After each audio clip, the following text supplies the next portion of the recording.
Assalamualaikum warahmatullahi wabarakatuh. Perkenalkan, nama saya Prasetyo Mandala Putra, Prodi Ilmu Komunikasi, Fakultas Ilmu Sosial dan Politik. Nomor pokok mahasiswa 2070 2010 26. Baiklah, di sini saya akan memperjelaskan atau menjelaskan sedikit tentang teori komunikasi. Yang pertama yaitu teori. Dapat kita ketahui bahwa teori itu memiliki 3 pendapat. Yang pertama itu pendapat dari Nazir. Teori adalah pendapat yang dikemukakan sebagai keterangan mengenai suatu peristiwa atau kejadian. Yang kedua itu pendapat Weizsäcker. Teori adalah suatu deskripsi fenomena tertentu, suatu penjelasan tentang hubungan antar fenomena alam rumahan, tentang sebab akibat satu fenomena dan pada fenomena yang lain.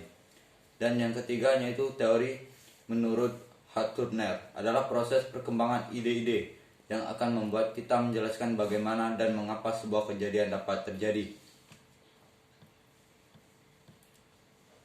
Teori penjelasan dari sebuah pengalaman, gagasan peristiwa, atau sebuah cara mempresentasi dan memahami realita.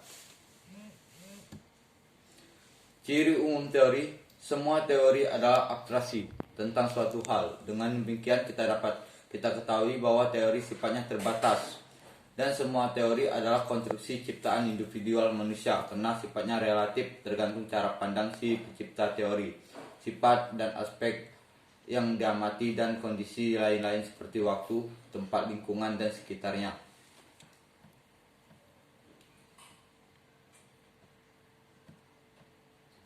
Fungsi teori bisa kita ketahui menjadi landasan pemikiran dan tindakan, menganalisis pola sebuah fenomena, memudahkan prediksi.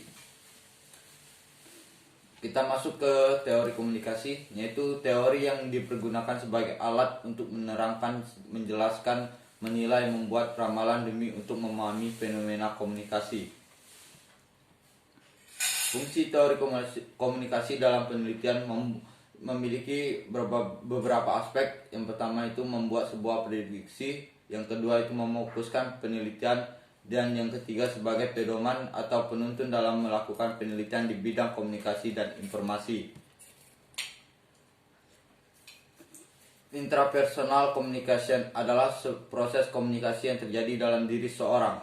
Hal yang terjadi pusat perhatian adalah jalannya proses pengolahan informasi yang dialami seorang melalui sistem saraf dan inderanya.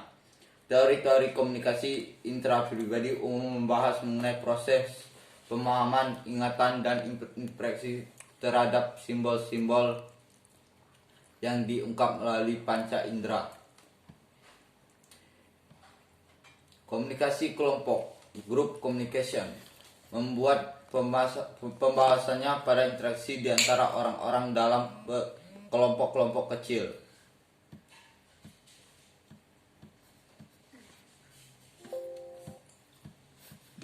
Dan yang terakhir yaitu komunikasi massa.